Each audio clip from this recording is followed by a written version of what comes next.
Uh, for those of you who don't know me, my name is Janice Chisholm. I'm honored to be the president of CIASF this year. My term commenced on April 1st. That may have been an especially good day to be a president under these circumstances. And I'm a real estate partner at Ackerman. And before we get going, I'd like to thank CISF sponsors. Our gold sponsor is Colliers International. Our silver sponsors are Region Security and Duke Realty. And our bronze sponsors include a new sponsor, Fairchild Partners, Prologis, Link Construction Group, Miller Construction Company, Pathman Lewis, Ackerman, the Terracon Group, and Carlos Diaz Architecture. And before I turn the program over to our event sponsor, Miller Construction, I'd just like to make a special note that right now, CISF especially appreciates all of our sponsors and all of our members. We're known for having great in-person events and big parties. We'll have the biggest party ever when the pandemic allows us to, but in the meantime, we're really truly trying to do our best to create these kinds of virtual knowledge and networking events. So with that said, I'd like to recognize Tracy Miller from Miller Construction and ask you to kick off our event. Great, thanks Janice. Miller Construction Company is really proud to be a sponsor of this event. We sponsored it for a couple of years when we were live and in person and really enjoyed doing that. But CIASF has been a great organization for us. And I'm on the board. I'm proud to be on the board and privileged really to represent Miller doing that and coming up with some of these great programs. So we have some great speakers for you today. Miller Construction, we've been general contractors in the South Florida area now for 47 years. We have a lot of our clients are on the line today and we're happy to see them. But most of our work is in the industrial, anything in the commercial area. A lot of industrial, we're working on a lot of beautiful yacht clubs right now, some automotive facilities and showrooms. And we're really happy to be working as much as we are and really grateful that we've been able to work through this COVID as an essential business. So thank you for that. Normally, we would have an event like this, maybe a happy hour or something at our offices and welcome all of you. But since we can't do that, I thought I'd show you just a quick video of the new offices we moved into in April after 42 years in our old building close to downtown Fort Lauderdale. So I'm just going to give you a little virtual tour of our new building and I hope you enjoy it.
Enjoyed that. We certainly look forward to welcoming people here live in the near future as soon as all this is over and we return to whatever our new normal will be.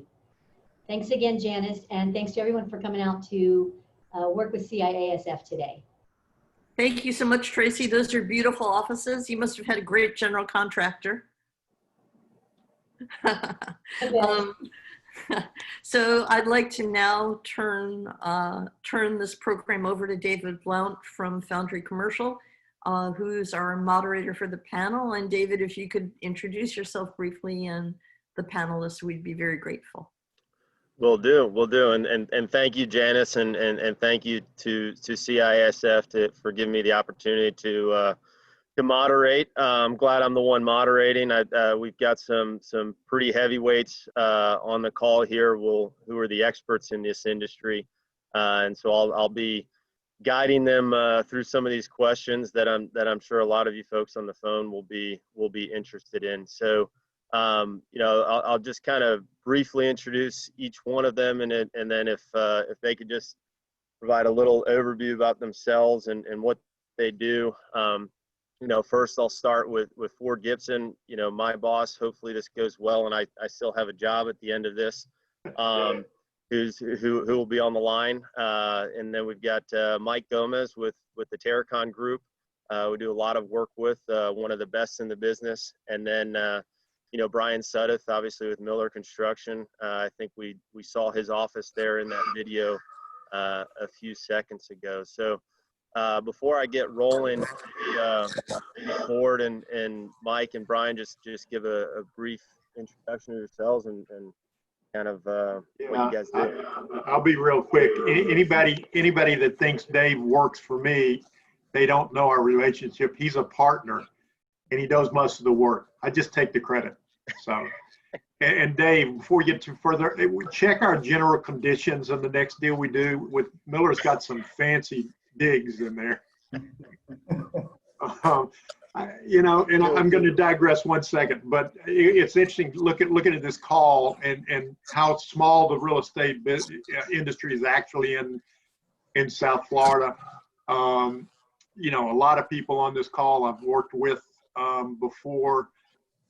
Brian, I've known a long time. Mike Gomez and Bruce was at Cadena with me, and Bruce Rich actually is in a meeting with him in Martin County this morning. So it's great to be a part of this group and to be part of a group that exchanges information freely. So and I'm the deal principal for Foundry in South Florida, whatever that means. Thanks, Ford. Mike? Hi, good afternoon. This is Mike Gomez. I'm the president of the Terracon group. We are commercial general contractors specializing in post-show work. We do a lot of tenant improvement work. Like Ford said, we do a lot of projects together. We clean up after Miller comes in, usually builds these beautiful buildings. We come and have to deal with all the tenants on the hard side. So we get the harder side of the deal. They get the big boxes. We get to deal with all the pain in the neck tenants. That being said, we do a lot of commercial work. We have a pretty big sector that is healthcare. We do a lot of work for a lot of the big clinics in town, Humana, Pasteur, Wellmac. That's a big component of our business. And that's basically what we do. We've been around 17 years on our own. I am an old Cadena disciple, the school of Ford. So it's a pleasure to be here, and I'll offer as much insight as I can. Thanks, Mike. And Brian? Hey, thanks, David, and thanks to CIASF and everyone that joined this call. I'm Brian Sudduth, president of Miller Construction, and Tracy did a great job introducing us as a company and giving us a tour of our new office, which we're excited to move in the middle of the pandemic back in April. So look forward to participating today. Awesome. Thanks, Brian. And so, really the topic we have just for everyone, tilting walls and development and construction, and what we're all experiencing, not just in development and construction over the last, several months has been really interesting. Some bad, obviously, some good. So I just, want to put this question to kind of all three of you. What have you seen over the past, 5 to 6 months, and then have you seen any improvement over the past 1 to 2 months as it seems like we, maybe outside of Miami-Dade County, start to be coming out of this? what I've seen the last few months is my computer screen. So that's about all I've done. I'll be brief, and the rest of you guys can pick it up. But you know, I would say from an industrial standpoint, we've been surprisingly busy. You know, market's still there. You know, from an office standpoint, there's not a lot of activity. But you know, I think the COVID with the office is what's causing that problem. So David, you can jump around and get anybody else to opine. Yeah, maybe Mike, why don't you give kind of your perspective, and then we'll go to Brian. Well, some of the biggest challenges that we're coming across is supply chain issues. You know, we have, obviously in construction, we're always under a timeline. I don't think I'm waiting for the day Ford comes in and tells me, yeah, I got this job, take your time, we're in no hurry, you know, you're done when you're done. But obviously that's not the issue. You've been with me for how many years? I don't think I use the word can't. You can't, it's not in the vocabulary. Yeah. So Gomez, you're always behind the day when Yeah. you started. Unfortunately, we haven't started the job and we're usually behind schedule already. So one of the biggest issues we face is procuring material. And even when you get commitments from suppliers, you know, you're halfway down the road and you'll get a call and say, hey, we shut the factory down. Now it's, you know, add 3 or 4 weeks to it. So it's always a challenge just getting getting things on site. And obviously with the labor force, you know, you get a subcontractor that has a crew on a job that someone gets exposed to COVID, and next thing you know, they're gone for 2 weeks while they quarantine or get tested. So that's been a challenge on that side, just making sure everybody shows up and obviously keeping everybody safe on your own job sites. So that's been a kind of a new normal. You know, aside from that, like I said, we do a lot of medical work, and a lot of these projects are in occupied facilities.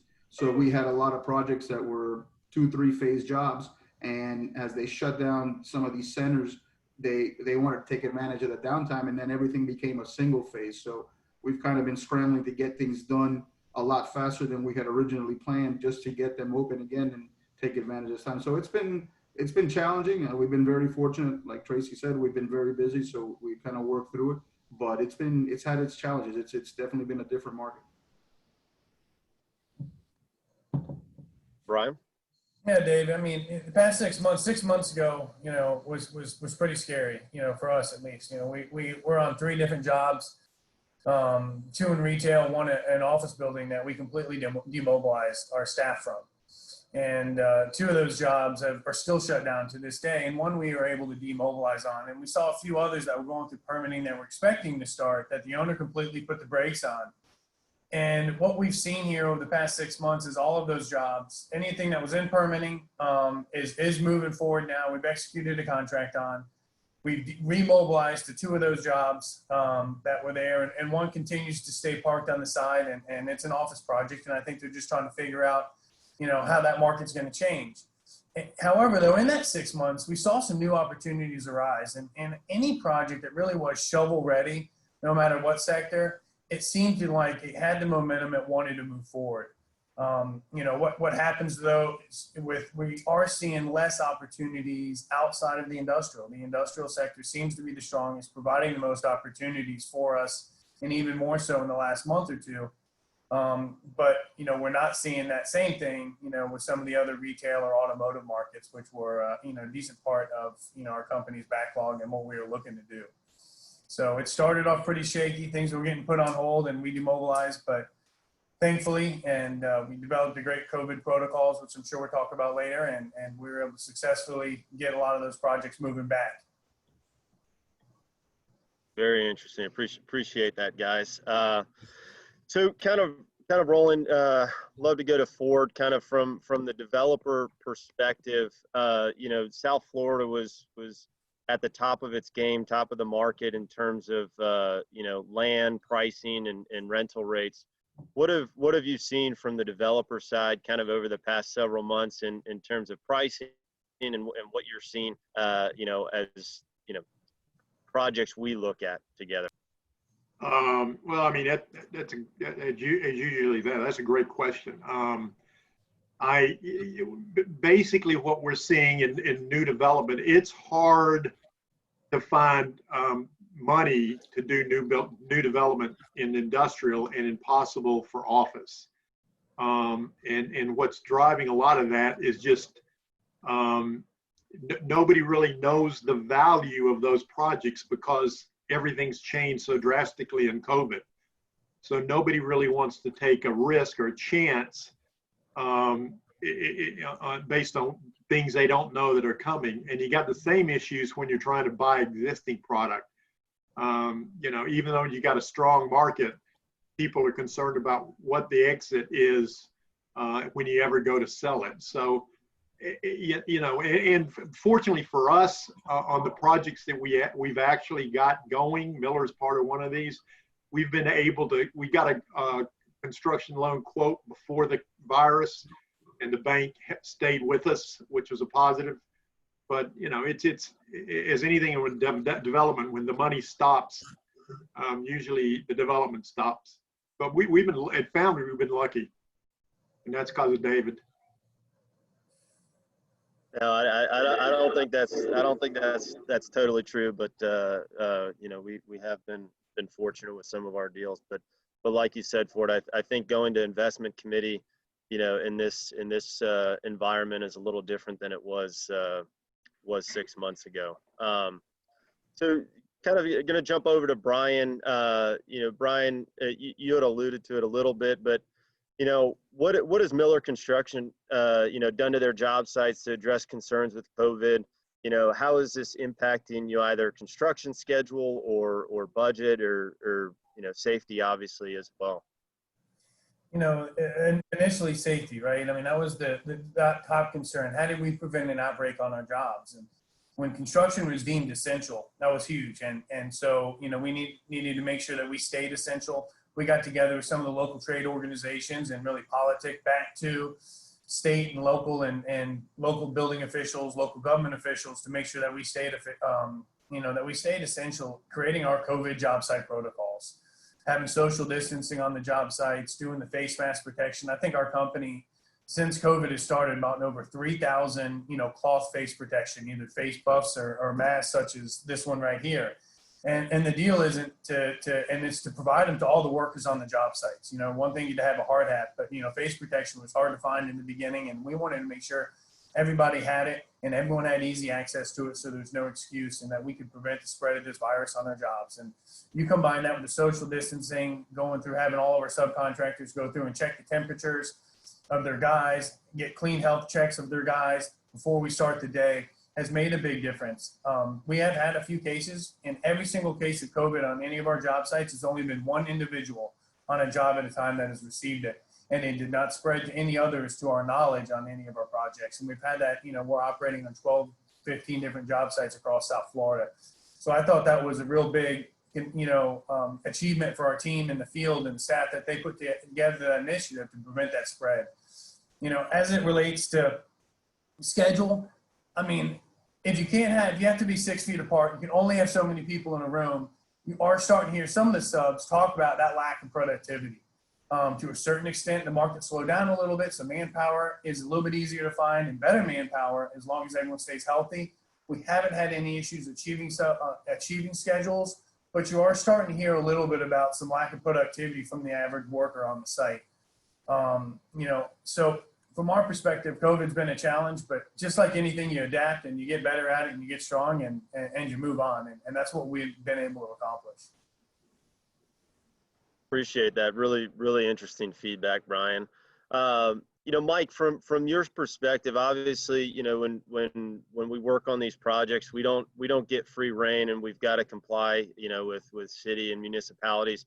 How are you handling, inspections, or how are the various cities you're dealing with handling inspections and COVID and everything? Are you guys overcoming that, it seems? Yeah, you're working through it, and it's almost on a job by job, case by case basis, because every municipality is different in what they're doing. Some municipalities pretty much shut down, and getting anything done was difficult. Other ones weren't doing inspections. They tried some online inspections and almost had to go to third party. So it's been a challenge just on every city. It's different, and figuring out what they want to do. And it hasn't only been on the inspection side, it's been on all the permitting and that we have to prepare, all the shop drawings we have to submit, all the paperwork and all the rigmarole that we go through to get everything done. So it's been challenging, but you know, like Brian said, you figure it out as you go through it, and every time you do another job there, you get a little bit better. So you know, you just muscle through and keep going. Now, I'm hearing some municipalities are doing, you know, remote inspections, or are they all coming out to the site for all these TIs and everything, or? It's yes and no. There are some municipalities that we've had to try to do FaceTime inspection, even though I haven't seen that a lot. And at the beginning of the pandemic, there was some municipalities that basically said it's up to the inspector if they want to go out or not, and then you'd have to do third-party inspection to supplement that. We have some cities that have pretty much opened up and they're doing inspections again, and some that you were still doing a hybrid, where some inspectors come and some they don't. So it's almost been on a case-by-case, city-by-city basis, but it's been challenging on that side. Gotcha. All right. And then Ford, kind of coming back to you, you know, obviously, you know, we're active from the developer side, and you know, we bring in a lot of, you know, capital partners to our deals. You know, can you maybe speak to a little bit about what we're doing on a budget and guarantee perspective, you know, how to address those concerns of COVID, you know, with our capital partners? Yeah, and I probably can't go into depth, but one of the biggest issues that came up in the COVID issue is that the investors wanted some kind of promise, guarantee, or whatever, that we're going to meet dates, we're going to meet budgets, we're going to meet pretty much everything, and so that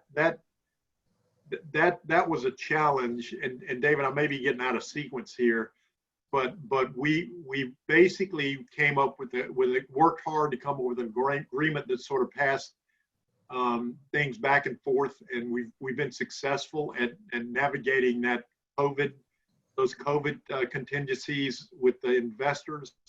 And it's probably not for this call, but if anybody wants to know exactly what we did, I'd be glad to tell you. There are no secrets. But the other thing we've done, and this could be out of sequence, is in order to make the schedules, because we're under the gun in a lot of these deals, particularly the Amazon deals we're doing. There is no leeway. There's a gun to your head, which Dave knows about because he's running them. And so we work with, you know, contractors like Miller, Gomez to order long lead items like, you know, steel, AC equipment, et cetera. Anything that's going to be a long lead item, we're ordering and storing it and to make sure we got it on time, and kind of keep to that schedule. So I'm not sure I answered the question totally for you, David, but that was kind of my stab at it. No, I think you did, Ford. And what I'll also add is, you know, one of our concerns, you know, like you had said, is schedule. And fortunately, I think Brian alluded to it earlier, you know, construction has continued to be an essential business, you know, in you know, at least in South Florida, you know, unlike some other parts of the country where you know, I know folks out in California, you know, jobs have been shut down for months. I think they're getting back now, but you know, that's something, you know, in our agreements, in our contracts that we needed to consider, particularly as we're signing large guarantees on some of our projects. So appreciate that insight. Let me give Miller a commercial credit here. But Miller has been great to work through this. They've been part of the team. We've worked through the solutions to try to minimize the risk to everybody. And so I just want to thank, you know, Tracy and Brian. You guys have been super, and you know, we couldn't ask for a better partnership. And you guys can buy me lunch if we can ever go to a restaurant again. Thank you for it. Better be a nice lunch. So you know, to the next question, I'm sure a lot of folks will be interested in this one, and this is to, like, both Mike and Brian to answer. So the $1 million questions, you know, developers, landlords, brokers, you know, will have. What do you predict in the next 12 months in terms of construction pricing? Or, you know, are we going to get any TIs that come down, or are we going to stay in the high teens till the end of time? And Brian, can we get some of those shell costs down? David, when you look at cost of where we sit today versus February, costs have come down, and it's come down, and depending on the trade and depending on the product, but you've seen at least a 5% reduction. And but the thing that's odd is when you look at the commodities that are out there, copper's up. All right, so that affects your MEPs. Steel is the same. Steel is completely flat from where it was in February of this year. It did kind of get a little bit cheaper, but it's right back to where it started. Concrete has affected, ready mix has slowed down a little bit, maybe because of demand, but the raw materials that go into concrete those prices are holding. And so we've seen costs go down, but the raw material costs have held flat. So, I think there's been a squeeze of from the suppliers, the subcontractors, and all the supply chain and vendors that go into construction to maybe squeeze that back down. But I don't know how long that's really going to hold if the commodity market doesn't drop. And so, when we're budgeting numbers out 12 months from now, we're not putting cost escalation in there, but we're not betting on that we're going to see a reduction either from where we see the current pricing today. And to Brian, to pull on that thread a little bit, I think a lot of folks, if we're seeing certain asset classes not going up, obviously retail is probably pretty quiet right now, multifamily and some others. Wouldn't there be a change maybe in the labor side, not just commodities and material pricing? Any significant savings from that side? I think that takes a little bit to adjust. I mean, what we saw in the last downturn is, there's a ton of surplus of labor in the beginning, so all the good ones, and then you had after that, there just wasn't places to go, so people left the industry or left the area. And I don't think we've quite hit that part. I'm a little bit optimistic that we're going to be able to get through this thing and we won't go as into a deep dark like we did 12 years ago when we started seeing those costs drop.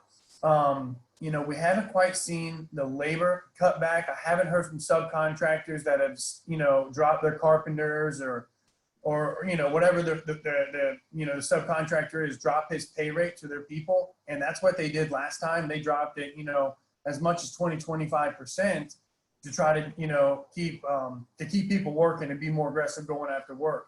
Right now, what we've seen is the margins drop from those subcontractors in that supply chain. Very interesting. Thanks, Brian. And Mike, what are you seeing on your side for these budgets and TIs we got going? I would agree with Brian. I think we're going to see a small correction. We'll see some people taking jobs a little bit less expensive than they would have normally, just to keep the wheels turning and keep the lights on.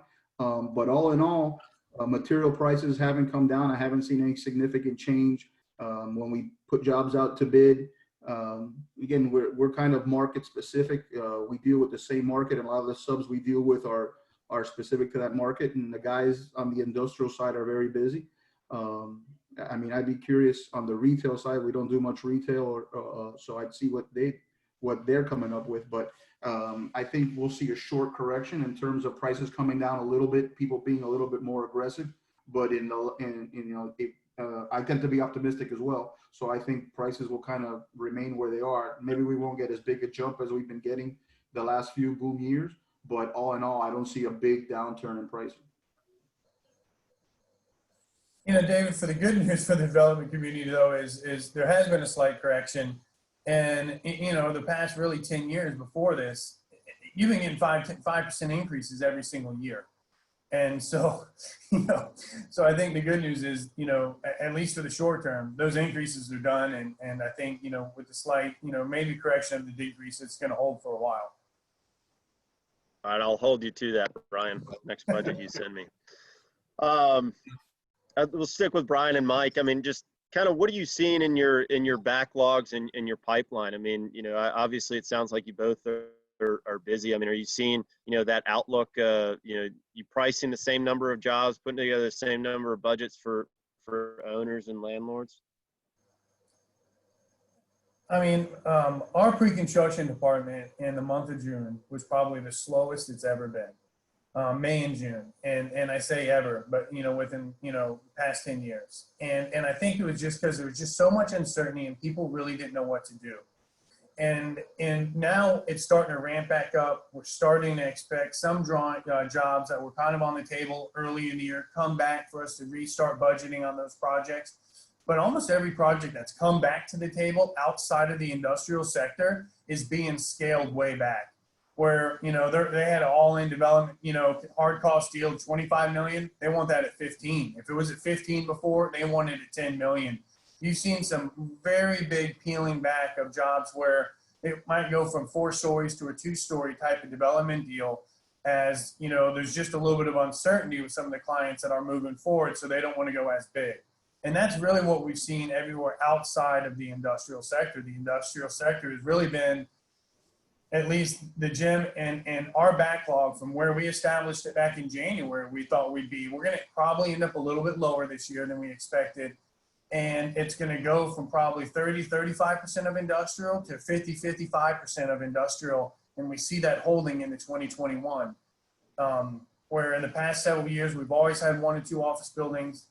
We don't have any expected to start in the next 12 months. Automotive was a huge body of work for us. And we have some automotive that we're working off, but that's definitely slowed down. And that's one of the sectors that we've seen where people have really scaled back. Where, they try to trim back, 25 to 30% of that project back out of it, and not quite build as a grand of a showroom or grand of a service space. So that's really what we've seen in our backlog. Thankfully, I'm very optimistic, and our backlog is very strong, but it's really taken a pretty big turn, and it's taken a turn more towards industrial, which is, I think benefited from the last mile and all the e-commerce that gets talked about out there with it. Agreed. And Mike? Well, we're a little bit further down the trough, being that we work on jobs after the shell's complete. So we have seen a slowdown, especially in anything that was office or that type of construction. I think that we're going to see a slowdown probably closer to the end of the year, along the lines of what Brian was alluding to on his office in the pre-construction side. But like office projects, I don't think I've bid 1 office project, and it was a client that we had built their office, and they were giving back 85% of the square footage. So I think there's going to be a big shift in that market, especially. Again, fortunately for us, the healthcare side and the industrial side, which are 2 of our bigger components, have been extremely busy and extremely active. But like I said, I expect that towards the end of the year, we're going to see a slowdown that's going to kind of drift into 2021. But we're very fortunate to have the other 2 sectors that should carry us through. And I'm optimistic that this will be a very short valley, and it'll come back afterwards. Mike, quick follow-up question on the healthcare side. So it sounds like you're busy there. Is that because you're kind of condensing all these phases together, and it was work that was already scheduled, or are these healthcare projects addressing COVID or new protocol or anything? No, most of our healthcare stuff is more on the clinic side, on the Medicare side, and they're just building like hotcakes. We actually have one client that owns a couple different brands, and he's building like crazy. And one of our older clients that sold his business, his non-compete expired, and he's reopening, so he's going strong. So that, for whatever reason, that market keeps moving, and we've been very fortunate. We started in this right around the time of the recession, 12 years ago, and it's been nonstop ever since. So it's been a real good market for us. David, to add to that a little bit about, you hear about the different markets and what they're doing. We do a decent amount of city furniture, and believe it or not, they're selling couches like crazy. No one can go into a store and buy a pair of pants. You see all the malls are getting hit extremely hard right now. Hospitality is getting hit hard, but I think some of the end user type products, like City Furniture and Lowe's, are really doing well. And I think that actually maybe is a great, segue for what can happen with some of the industrial. The condo market is really hurting from what, luckily, thankfully, we decided to stay out of that. We build one every 10 years to remind us why we don't build condos. But, it's, that market's hurting. And I think hospitals in general, this COVID thing is definitely stopping all non-essential surgeries, hospitals in general are not really building. They're really not sure. They're not very profitable right now because they've shut so much of their hospitals down to handle COVID and stopping all those, non-necessary procedures. And so you are seeing a little bit of reduction in healthcare. The subcontractors and the GCs and peers that I know that are in, like, working for the different HCAs and the big hospital, that we have throughout Southeast of Florida here, they're expecting a rebound in 2021. Appreciate that. Appreciate it. Yeah. And David, do you real want quick. to expand? Yeah, just to expand on Brian's comment. We I had a call with Baptist not a week or two ago, and what came out of that call, it was not specifically about this, but we're just talking about the health of the business. He said it was amazing the percentage of bottom line profits they might make off, outpatient surgery, small surgeries that you go in the hospital, spend a night and go back, elective surgeries, and that's been cut way back, and that's as far as they're not going broke by any means, but that's putting a squeeze on hospitals in general, because one of the big profit centers is no longer cruising. So that I'll just throw that out. Yeah, no, definitely interesting insight. And guys, I'm gonna go off script from what I sent you a little bit, but Ford, I just wanted to pull, listening to Brian, listening to Mike, and what we're staying active in, industrial still seems to be the darling, asset class.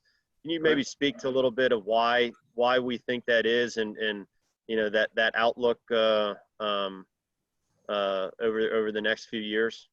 Well, I mean, first is e-commerce. I would say that's a huge part of why industrial is going strong. But I also think, and this is me, getting on my soapbox because I'm not sure I got data to support this, but I think in general, you've still got a fairly healthy underbelly in the South Florida market.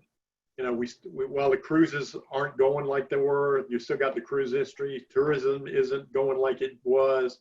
We still got the beaches and we got the hotels, and so in general, even though industrial is the hot darling right now, I do believe that broadly speaking, the market will come back in all the categories, with the exception of maybe retail. You got an Amazon out there that's making it difficult for the smaller retail guys to make it. But I do think I even believe office will come back. I just don't know what form it will. You keep hearing all these people talking about everybody's going to work remotely because it's been so successful. I have a contrary belief. I believe that everybody on this call we're social animals, and we like being around people. You like the interaction in the office. One of the things, I'm on a NAIOP panel. One of the things that came out of the last one of these we had is that that now I forgot what I was going to say. So that I don't guess it matters, but anyway, everybody's feels like, oh, the thing that came in the NAIOP panel was that what's really become evident is you got young guys on your staff that are used to getting trained or getting information or learning from the people that have been in the business for a while, and they don't have that anymore. So until we go back to the office, that's going to be a gap, I think, that we're going to have to deal with. So, David, I'm not sure I answered your question again, but I ran my mouth anyway. No, you did, Ford. Always good stuff coming from you. So, well, I will give you another sure anecdote that has nothing to do with what we're talking about, but it's sort of been on the fringe. Years ago, in the last downturn, Armando Codina said, the definition of a developer is a fool with money, and there are a lot less fools now than there were. because there isn't any money. So, there'll be a lot, when money comes back, there'll be fools that come back. Good stuff. Good stuff. Well, we got a few more questions here. I'm seeing some questions come in through the chat, and so we'll open it up to some questions here in a second. But wanted to circle back with Brian. I know Mike had mentioned this a little bit, as it relates to material procurement and orders of specialty materials. Brian, are you seeing anything specific on your jobs? I mean, concrete and steel are one thing, but finishes or anything else that has held you up, or you guys had to react? You definitely, in the more specialty trade and doing some higher end finishes, if you're sole sourced for a certain door, a certain wood flooring, and especially in the beginning of this whole pandemic, a lot of factories, especially smaller ones, were shutting down, and so you were getting a delay in getting that material. And it could be something as simple as just a vinyl wall covering. What I'm seeing a little bit more now is you're seeing some big manufacturers, and there's a company called Munster that makes big outside air machines. They've actually shut down. They're going to say, we're not making outside air machines anymore. And if you had an order in line, you got to go somewhere else. So Train and other people are picking up that business. I think the biggest scary thing that I've seen, and you can see it if you go to West Marine to buy an electrical component for your boat, is all the stuff that gets imported from China. All the inventory that we've had here in America is starting to run out. And a lot of the light fixtures that we see made, high bay light fixtures, 2x4 lane light fixtures, a lot of that stuff is made over in China. And because of this whole pandemic, I mean, you read the news, you can see what's going on with trade there, but it's primarily going, from what I've been told, from the pandemic. It's a huge shortage of quarantine ships coming from there, what's happening over there in their manufacturing process, and getting that stuff here. So thermostats, low voltage type stuff, electrical components, pieces that go into making the air conditioning, in my opinion, is some of the biggest, at least from my side, the things we're putting the biggest emphasis, can we get? So many light fixtures are made in China. It's just unbelievable. And so we're gonna have to find ways to find alternate fixtures, to find other ways and order them really early. I mean, I can't not stress, and Ford touched on that earlier, but I think the best way to be prepared for this is just release this stuff as soon as possible. Thanks, Brian. And Mike, I know you do, a lot of particularly industrial work, obviously for us and several other landlords in the market. Are you seeing any unique requirements on TIs? Not necessarily as it relates to COVID or any of that, but just, as technology and different things, have evolved. Anything new that you're seeing on what you're doing? Well, most of the changes that we've seen all have to do with how people interact, how employees come into the building. So I haven't seen any real redesign in terms of mechanical systems or anything along those lines, but I have seen a lot of changes to employee entrance to the warehouse versus the office. They're putting in procedures for screening employees as they come in. They're setting up kind of like almost like a vestibule area where people are taking temperatures, and we've actually had to go to a lot of our existing clients and do quick jobs just to get those things set up so that they can monitor employees, how they come in, again, take their temperature, how they space their restrooms, how they're eating their lunch. And so there's a lot of things being done on the short term, which I'm sure will eventually become part of the design norm of how people interact when they're in their office, especially in a warehouse where sometimes in a warehouse you'll have 40, 50 people working and they all tend to eat lunch at the same time or come in at the same time on a specific shift. So I'm sure we'll see some of that kind of come down the pipeline as new projects develop, but that's been the biggest changes we've seen. Just quick kind of, let's get this, let's do something in the short term to make sure we're crossing all our T's and dotting our I's and making everything as safe as possible. Thanks, Mike.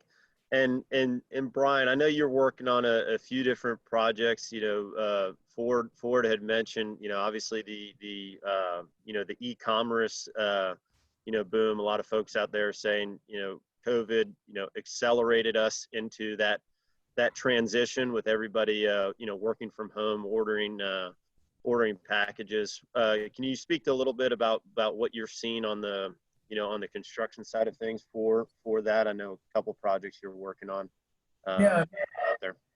It's completely changed, and that was a big shift in our backlog. Was, you know, going from some you know, when I say move to industrial, it's going to e-commerce, and it's to, you know, Walmart changed the retail industry years ago, and Amazon's doing it today, and a lot of people are trying to follow suit in that. Well, we're fortunate to be doing a really large build out right now for UPS, where they're, you know, doing all the conveyors and everything, you know, to try to get packages there quicker. It's 330,000 square feet. The Amazon is out there. It's all over the place. You know, every contractor I know is trying to figure out how to get in front of that. You hear about it being built throughout the state. And really, everyone wants things tomorrow or even today. And you hear about these e-commerce people talking about that same day delivery. And I think it goes a little bit larger than just these 1 million square foot bombers to stack it, but it's also the last mile distribution to get it to your home. And I think that's a really large part of the market that is on everyone's radar in the industrial. I mean, it's kind of funny. No one wants to talk about it, but you can't do anything but talk about it. You know, there's NDAs all over the place with this stuff. But, you know, the reality is it's here. This pandemic definitely accelerated it, and it's going to be a big driving factor for, you know, construction and commercial real estate in our market for the next several years. Yeah, I definitely agree with that. You know, working from home these past several months, I sure do notice that van dropping off stuff at my house all the time. I wish it wasn't from my credit card perspective, but it is. So I guess you know, last question. I'll give this one to Ford to kind of close us out. I mean, I think we talked about this a little bit already, but, you know, who do you see as the winners and losers in all of this, and what takeaways should everybody have kind of you know, on this call? Well, let me, before we go any further, because I talked about a bunch of people I go way back with. Mike Silver is one of them. So, hey, Mike, how you doing, buddy? He's the only guy I know that could get me to dress up in a what kind of outfit did you put me in? You put me in a diaper. You're on mute, buddy. I still have the pictures for it, so watch it. That's good. That's good. The other person that's on here that I saw is Susan Diaz. I see her on here, and that firm and I go way back. And boy, I miss Carlos a lot. But say hello to you too. Hi, Ford. Nice to see you also. I'm hanging on here. Good. You guys are the best. You've been with me forever. You and Bruce. Thank you. Yes. You have been. We have been with you for quite a while, from the Codina days. Yeah, absolutely. So unfortunately, now I'm in the front line. I wasn't behind the scenes before, so I get to deal with all of you now. But thank you. Yeah, not a problem. So I see Mike and David also. Yeah. Thank you. Yeah. So David, you wanted me to talk about winners or losers? Yeah, I'm not sure I'm going to answer this question very well, but clearly if you focus on e-commerce, you'll be a winner. But I think the biggest issue that we face in the development industry, besides finding tenants, is finding affordable land, and then finding partners that are willing to understand kind of a long-term scenario when you're trying to get them to invest. And we've been very fortunate because we have those, but as I said before, without money, developers can't be fools. And so we've been lucky on that regard. But I would say e-commerce, industrial is going to be winners. Like I say, I think office eventually will come back in some form or another. But I think, and the other thing is any of us that have The other thing is you got to look at cash flow, and I'm talking from a business standpoint now. You know, you got to have enough cash flow to keep your organization going. And so that, you know, anybody can do that, I think will end up being a winner. So David, I'm not sure, like I say, I'm not sure I answered your question very well, but I thought about it. Good. Thanks for thinking about it, Ford. Appreciate that. And so I think that's, you know, that's kind of the bulk of the questions we wanted to get through. I believe we've got a few more minutes. You know, Janice, I was going to go through maybe some of the questions from the chat if that works. So one of the questions we've got in here, and Ford, this one may be for you. You know, any uptick, you know, in manufacturing? We're seeing a lot of, or hearing a lot of, you know, companies wanting to bring manufacturing back to the United States to not be in, you know, the uncomfortable position we were in several months ago. Are you seeing much of that so far? Or? The answer to your question is I don't think we really have. I will tell you one thing that's interesting. You know, we got to platform this over the Southeast, and one thing I found interesting, this is not necessarily manufacturing, but it has to do as much with that as it does e-commerce, and that is port cities that happen to have an inland port, like Greenville, South Carolina, connected to Charleston, and Atlanta connected to Savannah.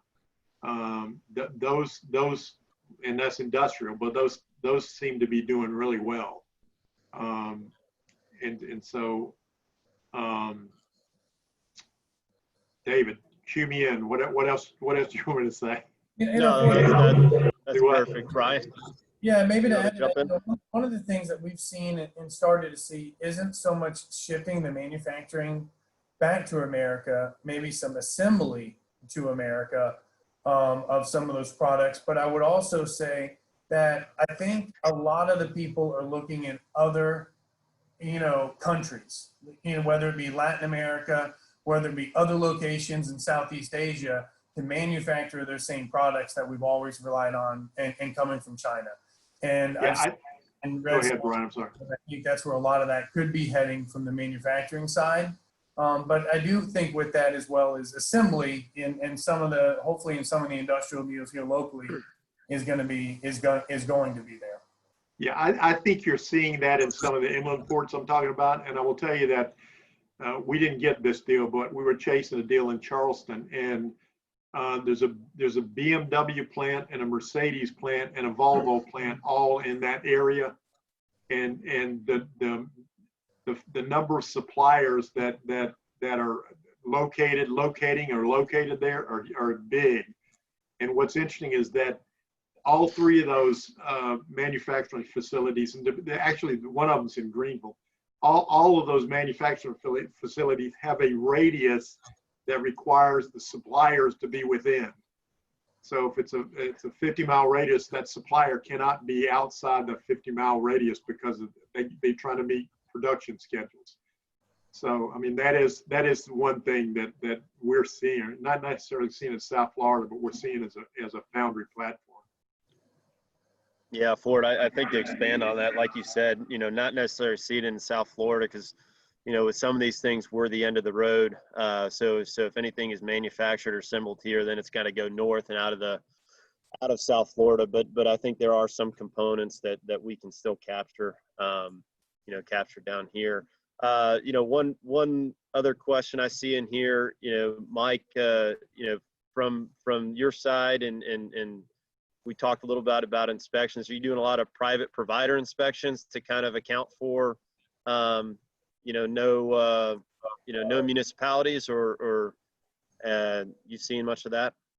I'm going to say a lot. I'd say probably 20-25% of our jobs, we'd have to do at least some private provider inspections. Like I said, in some of these municipalities, it's been at the discretion of the inspector if they're going to come or not.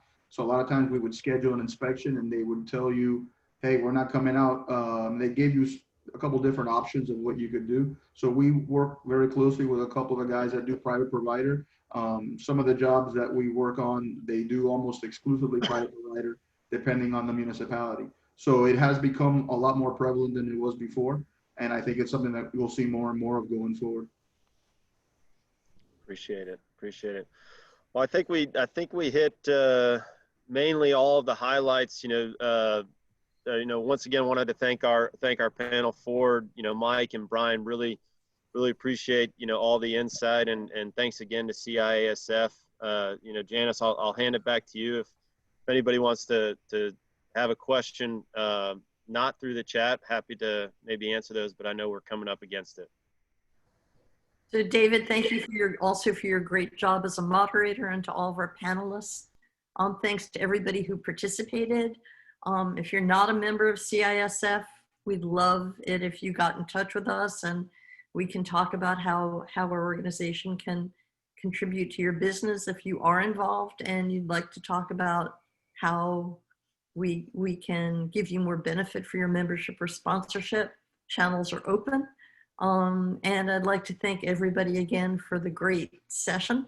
It's nice to see all these faces when we're in this situation where most of us aren't working in our offices, or contractors are at least working on the job and seeing each other. So with that, we'll sign off and thank everybody. Thanks for the great job. Thank you. Thanks, everyone. Appreciate it. Have a good day. Thank you.